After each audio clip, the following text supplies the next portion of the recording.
Okay, terus ngagemak bab 2.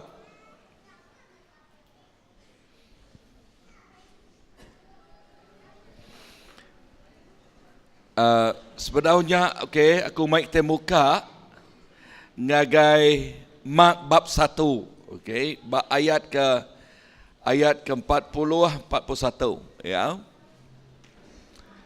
Siku orang te sakit lan mansang ngagai Jesus bersugang di muaya.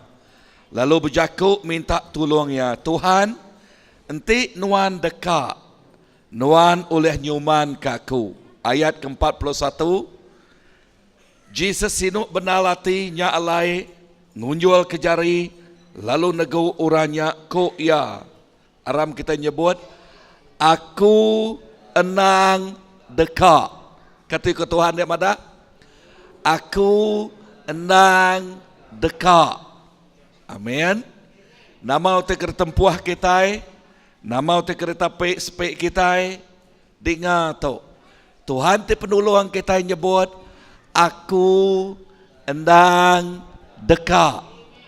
Dalam jamuan kudus, ya, lebuh ya bak kayu salib, leka jakuk yang madah semua pengawaknya udah tembuk.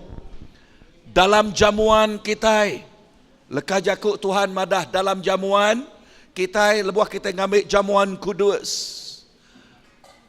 Tu bread tu ngelamang ke tubuh ya, ti udah jadi kegenselan penghidup kita. Ya tu dah nyebut pengawak yang udah tembuk. Lebuh kita ngambil jamuan kudus jakuk Tuhan madah. Kita berkongsi ke tubuh Kristus ti udah ngalah ke semua pemati. Kita berkongsi ke tubuh Kristus ti udah ngalah ke semua kuasa pemetang, kuasa penyakit, kuasa sumpah. Ertilkah jakuknya? Semua te kena kual nanggul penghidup kita. Lebuh jakuk Tuhan madah. Kita berkongsi ke pemenang Tuhan. Amin.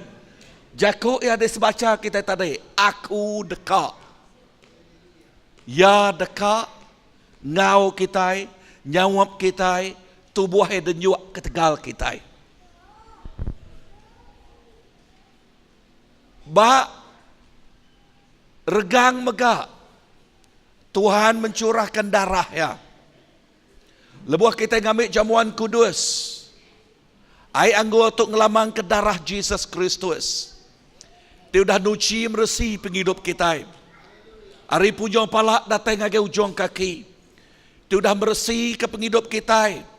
Hari semua tali menali pengawak tidak kerja ke ini kita keliak. Darah Jesus udah nuci ya. Dia tu kita dikumai orang baru. Ya telah mak nadayage. Ya ti baru udah datai. Aku mensia baru.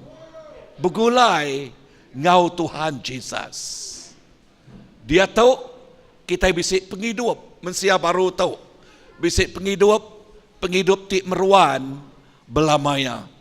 Siapa te patut nyambut jamuan kudus? Nak milih hari ini penatai kita asal kita udah ngaku. Asal kita udah ngaku Jesus. Menjadi ketuhan ngau Tuhan penghidup kita layak.